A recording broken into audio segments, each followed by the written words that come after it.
নমস্কার বন্ধুরা, আমি চন্দন মল্লিক তোমাদের প্রত্যেককে আমাদের ইউটিউব চ্যানেলে স্বাগত জানাই। বন্ধুরা, কেমন আছো তোমরা সবাই? আশা করছি তোমরা সকলে খুব ভালো আছো, আমিও খুব ভালো আছি। বন্ধুরা, আজকে আমি ক্লাস 8-এর Duff and Dutt 2024 English question bank থেকে ফার্স্ট সাবমেটিভের ওপর পেজ নাম্বার 253 তোমাদের সাথে খুব সুন্দরভাবে আলোচনা করব, তোমাদের বোঝানোর চেষ্টা করব। বন্ধুরা, তোমাদের প্রত্যেককে শেষ পর্যন্ত দেখার জন্য অনুরোধ করছি। তোমরা শেষ পর্যন্ত শুনে নেবে এবং দেখে নেবে।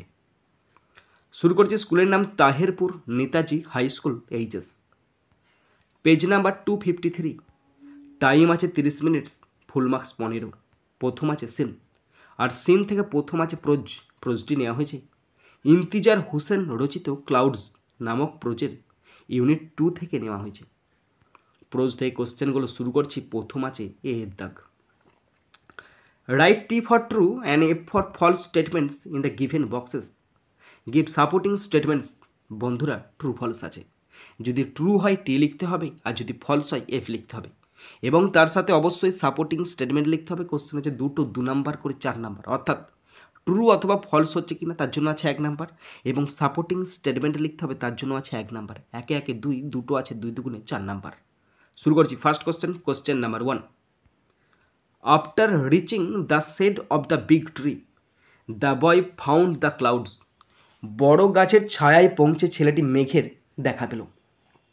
না, এটা ফলস হবে, আর লিখতে হবে এফ, কারণ তখন মেঘ বৃষ্টি ঘটিয়ে চলে গেছে, তাই সে দেখা পেল না।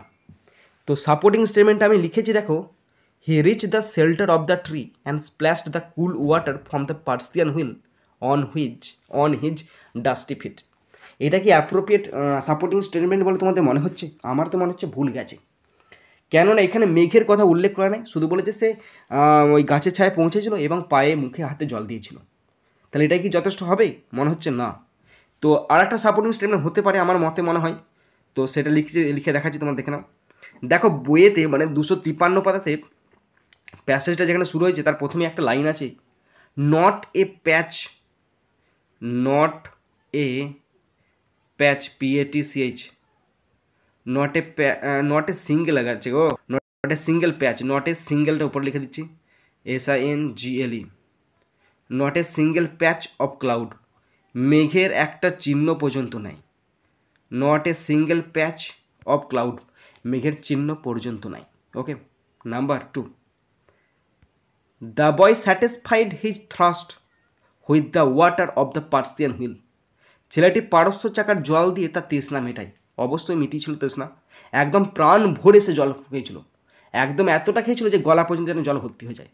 এটা ট্রু হবে, আর লিখতে হবে টি, supporting statement. Then he washed his hands and face and drank his fill. Okay, এরপরে আছে বিয়ের দাগ। Answer the following questions 2 × 3 = 6। 3টে কোশ্চেন আছে 2 নাম্বার করে 6 নম্বর। তো একটু বেশি লিখতে হবে, বুঝে লিখতে হবে। অযথা যে বড় লিখতে হয় মানে যা তা লিখে দেবো, মোটেই না। যুক্তিসম্মত লিখবে, যেটুকু লিখবে যেন অ্যাপ্রোপ্রিয়েট হয়, সে 1 লাইনই হোক আর 2 লাইনই হোক। ওকে, বেশি একদম ভাটাতে যাবে না, তাহলে কিন্তু বাজে দেখতে লাগবে। শুরু করছি। First question number 1। What did the boy notice in the sky. ছেলেটি আকাশে কি লক্ষ্য করেছিল? আনসার দেখে নাও। কী লক্ষ্য করেছিল বলো তো? ছেলেটা দেখেছে যে আকাশে দিয়ে উপর দিয়ে তাকিয়ে দেখলো যে এক টুকরো মেঘের চিহ্ন মাত্র নেই। সূর্য মাথার ওপরে একদম কটকটে তাপ দিচ্ছে, সেটাই সে লক্ষ্য করেছিল। তো আনসার হবে the boy looked up 1 second. ছেলেটা আরও একবার উপরের দিকে তাকালো, অ্যাট দ্য স্কাই, আকাশের দিকে, অ্যান্ড ফাউন্ড, এবং দেখতে পেল not a single patch of cloud. মেঘের একটা টুকরোকেও দেখতে পেল না। But the sun beat down on his head from a clear sky. কিন্তু খালি আকাশে সূর্য তার মাথার উপরে প্রচণ্ড তীক্ষ্ণভাবে কিরণ দিচ্ছিল। Okay, number 2। How were his feet. তার পাগুলো কেমন ছিল, পায়ের পাতাগুলো কেমন ছিল? খালি পা ছিল, ধুলোয় ভরা ছিল, সেটাই আবার কি? আনসার দেখে নাও। The sun beat down on his head. সূর্য তার মাথার উপর কিরণ দিচ্ছিল ফ্রম এ ক্লিয়ার স্কাই, খালি আকাশে। অ্যান্ড ইন দ্য ফিয়ার্স ইট, এবং এই প্রচণ্ড তাপেতে হি ওয়াকড বিটুইন দ্য হিলস, সে মাঠের পর মাঠ ঘুরে যাচ্ছে। His body was on fire, খালি গায়েতে তার গোটা গা পুড়ে যাচ্ছে রোদের তাপে। হিজ থ্রট ড্রাই, তার গলা শুকিয়ে গেছে। And his feet were dusty, এবং খালি পায়ে ঘুরছে, তাই চারিদিকে যে গোটা পায়েতে ধুলো জমে পাহাড় হয়ে গেছে। Okay, next number 3, in what condition did he walk between the fields, সে কোন অবস্থায় মাঠে ঘুরে বেড়াচ্ছিল? সে মেঘেদের খোঁজার উদ্দেশ্যে সে খালি পায়ে খালি গায়ে গোটা মাঠেতে রোদেতে ঘুরে বেড়াচ্ছে। কখন বৃষ্টি হবে, কখন মেঘ দেখতে পাবো? আনসার দেখে নাও, the sun beat down on his head, সূর্য তার মাথার উপর কিরণ দিচ্ছে ফ্রম এ ক্লিয়ার স্কাই, পরিষ্কার আকাশ থেকে। And in the fierce heat, এবং এই প্রচণ্ড তাপে he walked between the between the fields, সে মাঠের পর মাঠ ঘুরে যাচ্ছে। His body was on fire, তার শরীরটা রোদের তেপে তপ্ত আগুন হয়ে গেছে। হিজ থ্রোট ড্রাই, তার গলা শুকিয়ে গেছে এবং পায়েতে ধুলো জমে গেছে। এই অবস্থায় সে ঘুরে বেড়াচ্ছে। বন্ধুরা, এরপরে আছে গ্রামার অ্যান্ড ভোকাবুলারি, 2 দাগের এ। Fill in the blanks with appropriate articles and prepositions, 1 into 3 = 3। Article এবং প্রেপোজিশন দিয়ে শূন্যস্থান পূরণ করতে দিয়েছে। 3টি আছে 1 নাম্বার করে, 3 নাম্বার। পড়ছি, দেখে নাও, বুঝিয়ে দিচ্ছি। Mister Sen is a known poet, mister Sen একজন পরিচিত কবি। এখানে কোনো ফাংশন নেই, একজন অনির্দিষ্ট ব্যক্তি, তাই এ বসলো। He was born on 10th October 1970, তিনি 1970 সালে 10ই অক্টোবর জন্মগ্রহণ করেছেন। যেহেতু এটা তারিখের আগে সবসময় অন বসে, তাই বসালাম অন। অ্যাট তাহেরপুর নামক জায়গায় জন্মগ্রহণ করেছে।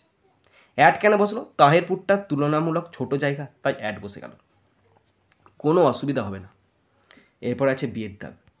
Feel in the blanks with present perfect continuous tense, present perfect continuous tense দিয়ে শূন্যস্থান পূরণ করতে দিয়েছে। 2টো আছে 1 নাম্বার করে, 2 নম্বর। তো প্রেজেন্ট পারফেক্ট কন্টিনিউয়াস টেন্সের গঠন দেখো, প্রথমে সাবজেক্ট বসে, তারপরে সাবজেক্ট অনুযায়ী হ্যাভ অথবা হ্যাজ বসে, সাবজেক্ট অনুযায়ী হ্যাভ অথবা হ্যাজের মধ্যে যে কোনো একজন বসলো, তারপরে হ্যাজ হ্যাভ বসলে অবশ্যই বিন বসলো, তারপরে V1 বসবে, V1-এর সঙ্গে আইএনজি হবে, তারপরে বসবে ফর অথবা সিন্স টাইম বোঝাতে বসবে, আর শেষে অবজেক্ট বসবে। এই হচ্ছে ব্যাপার, আর কিচ্ছুই নয়। তো এখানে আছে, দেখে নাও, দ্য ইঞ্জিনিয়ার্স, ব্যাকেটে আছে বিল্ড, আমি বসেছি হ্যাভ বিন বিল্ডিং। ইঞ্জিনিয়ার্স অনেকগুলো, তাই এখানে হ্যাভ বসলো, have been building the bridge for 5 years, মানে প্রকৌশলীরা 5 বছর ধরে সেতুটি নির্মাণ করছেন। Have been building. Number 2, the little boy, ছোট্ট ছেলেটা, দ্য লিটল বয় মানে ছোট্ট ছেলেটা, ব্যাকেটে আছে লুক, আমি বসেছি has been looking for the clouds for long time.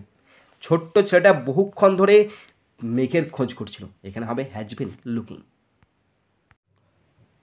বন্ধুরা, শেষ পর্যন্ত দেখার পর যদি শিখতে পারো, জানতে পারো, কাজে লাগে, অবশ্যই লাইক করে জানাবে। খারাপ লাগলে ডিসলাইক করে দেবে। যদি শিখতে পারো, জানতে পারো, কাজে লাগে, অবশ্যই সাবস্ক্রাইব করবে এবং নিজের বন্ধুবান্ধবী, নিজের ভাই বোন, নিজের আত্মীয় পরিজনের মধ্যে শেয়ার করে দেবে এবং তাদেরকেও শেয়ার করতে বলবে। বন্ধুরা, এখানেই শেষ করছি ভিডিওটি। সুন্দর থাকবে, সুস্থ থাকবে, টেক কেয়ার, থ্যাংক ইউ, জয় হিন্দ, বন্দে মাতরম।